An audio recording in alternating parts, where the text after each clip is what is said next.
नमस्कार मित्रांनो, संजय गांधी निराधार अनुदान योजना, श्रावणबाळ योजना तसेच इतर निराधार अनुदान योजनेत लाभ घेणारे सर्व दिव्यांग बांधवांसाठी अतिशय महत्त्वाचे अपडेट आहे। मित्रांनो, दिव्यांग बांधवांना नोकरीत आरक्षण मिळणार आहे। तर मग या दिव्यांग बांधवांसाठी सन 2016 रोजी जो अध्यादेश काढण्यात आलेला होता, GR काढण्यात आलेला होता, त्यामध्ये दुरुस्त करण्यात आलेली आहे।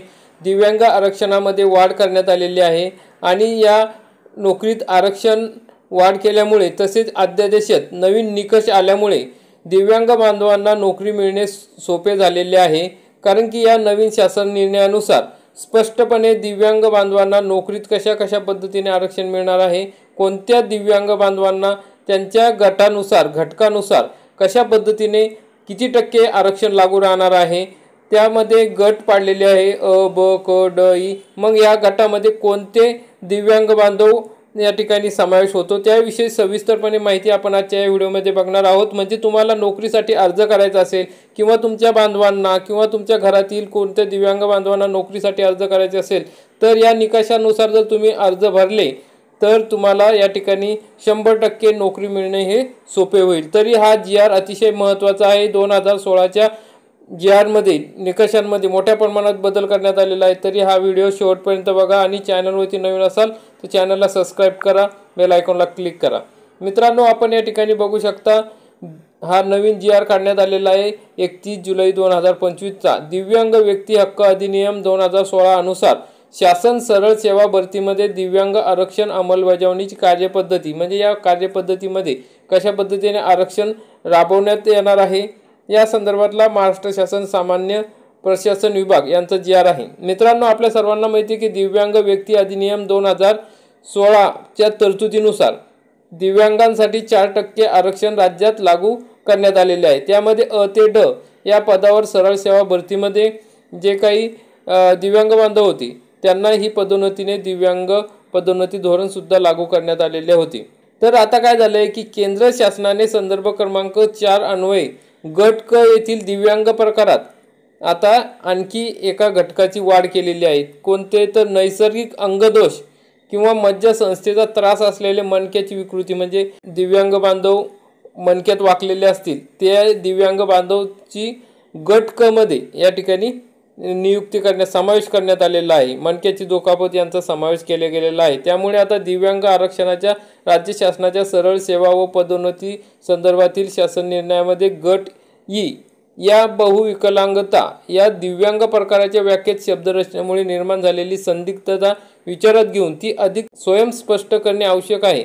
तसेच दिव्यांग आरक्षण अंमलबजावणीच्या अनुषंगाने सरळ सेवा पदभरती संदर्भातील संदर्भ क्रमांक 1 येथील शासन निर्णयात काही तरतुदी समाविष्ट करण्याची बाब शासनाच्या विचाराधीन होती। त्यानुसार आता शासन प्रस्तुत प्रकरण खालील प्रमाणे निर्णय घेत आहे। म्हणजे मित्रांनो, आता 2016चा जो GR होता त्यामध्ये नवीन काही धोरणे निकष या ठिकाणी समाविष्ट करण्यात येणार आहे आणि त्याच्यानुसार खालील प्रमाणे आता नोकरीत आरक्षण देताना निर्णय घेण्यात येणार आहे। तर मग शासन निर्णयामध्ये काय बदल करण्यात आले आहे आणि कशा पद्धतीने दिव्यांग बांधवांना नोकरीत आरक्षण मिळणार आहे, तर दिव्यांग अधिनियम 2016 मधील तरतुदीनुसार विहित प्रमाणात दिव्यांगत्व असणाऱ्या व्यक्तींना पद आणि सेवेमध्ये आरक्षणादरम्यान दिव्यांग व्यक्तींसाठी शासन सेवेत प्रवेशासाठी दिव्यांगांच्या खाली नमूद करण्यात आलेल्या दिव्यांग प्रकारानुसार, म्हणजे पदोन्नती घ्यायची असेल किंवा नोकरीला लागायची असेल तर अ, ब, क, ड तर प्रवर्ग आहेत दिव्यांगाचे अ, ब, क, त्या प्रत्येकी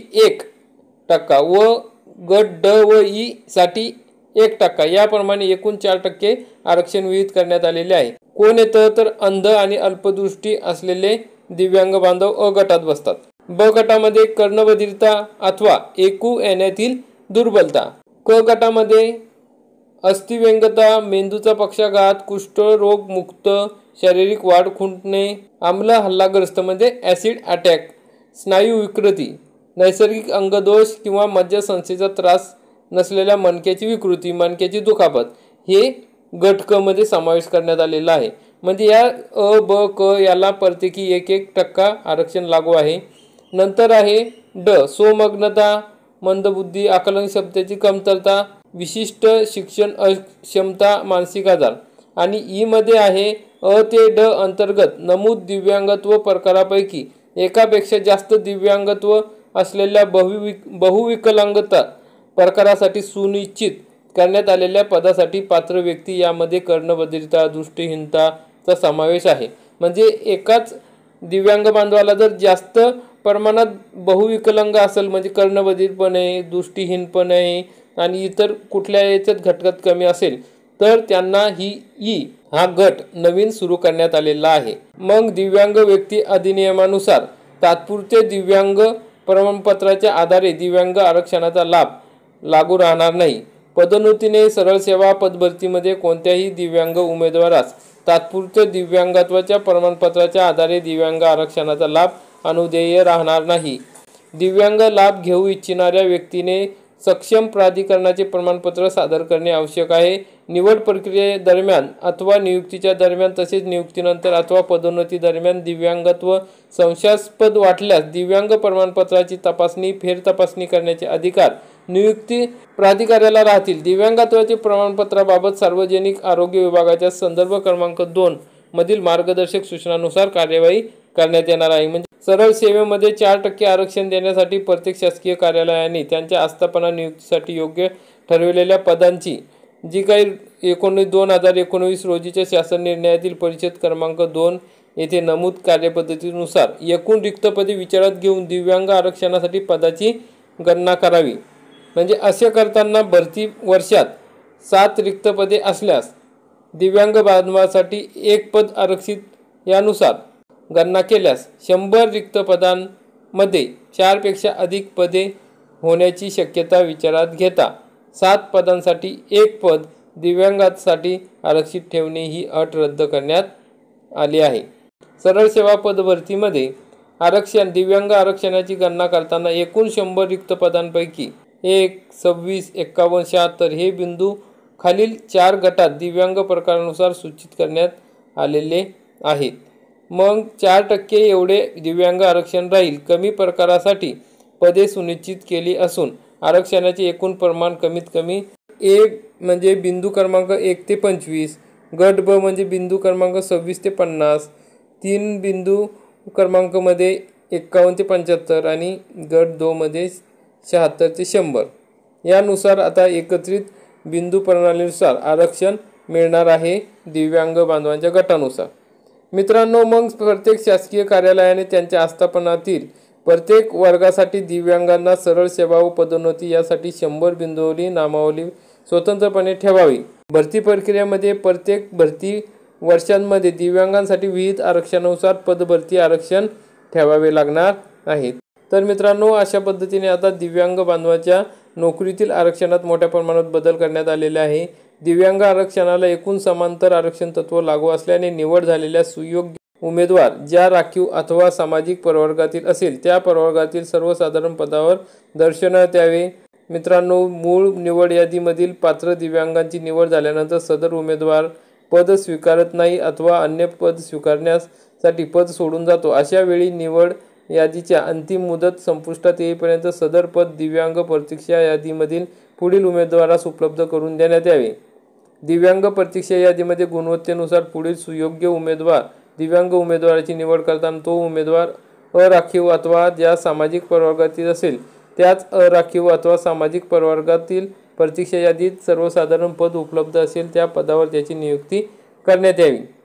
उमेदवाराच्या सामाजिक आरक्षणानुसार संबंधित सामाजिक प्रवर्गामध्ये त्याच निवड प्रक्रियेत पद उपलब्ध झाले नाही तर त्याच्या सामाजिक प्रवर्गानुसार भविष्यातील संभाव्य रिक्त पदावर त्याची नियुक्ती करण्यात यावी। अशा वेळी ज्या निवड प्रक्रियेत दिव्यांग आरक्षणाचे अतिरिक्त व पद आवश्यकतेनुसार निर्माण करावे। मूळ निवड यादीतील दिव्यांग उमेदवाराने पद न स्वीकारल्यास अराखीव अथवा संबंधित सामाजिक प्रवर्गातील रिक्त झालेले पद त्याच वेळी निवड प्रक्रियेत गुणवत्तेनुसार। तर मग मित्रांनो, नियुक्ती पदाधिकारी यांनी दिव्यांग उमेदवारांना अतिरिक्त भरण्यास आलेले पद संबंधित सामाजिक प्रवर्गातील पुढील पदभरतीमध्ये समायोजित करावे। एकाकी पदाला सामाजिक आरक्षण लागू नाही, त्यामुळे एकाकी पदाला दिव्यांग आरक्षण लागू होणार नाही। दिव्यांग आरक्षणाची अंमलबजावणी प्रभावी व काटेकोरपणे करण्याची जबाबदारी संबंधित प्रशासकीय विभाग, आस्थापना व नियुक्ती प्राधिकारी यांची राहील। तर मग मित्रांनो, अशा पद्धतीने संवर्ग 5 नुसार परिपत्रकानुसार सरळ सेवा भरती आरक्षण अनुशेष ही माहिती सूचना फलकावर लावताना त्यात दिव्यांगाच्या सरळ सेवा पदोन्नतीसाठी उपलब्ध पदांबाबत व अनुशेषाबाबत तपशील समाविष्ट करण्यात यावा। म्हणजे आता भरतीचं वेळापत्रक निघणार आहे, तर त्यामध्ये दिव्यांग बांधवांना कोणत्या गटासाठी किती जागा आहे असं स्पष्टपणे लिहिणे गरजेचे करण्यात आलेले आहे।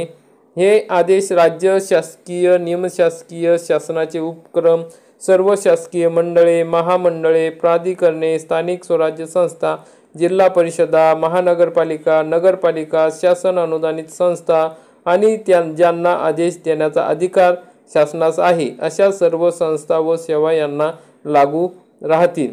मित्रांनो, अशा पद्धतीने दिव्यांग बांधवांच्या नोकरीच्या आरक्षणामध्ये मोठा बदल करण्यात आलेला आहे। यानुसार आता नोकर भरती होणार आहे, त्यामुळे सगळे स्पष्टपणे सरकारने या ठिकाणी नमूद केलेले आहे।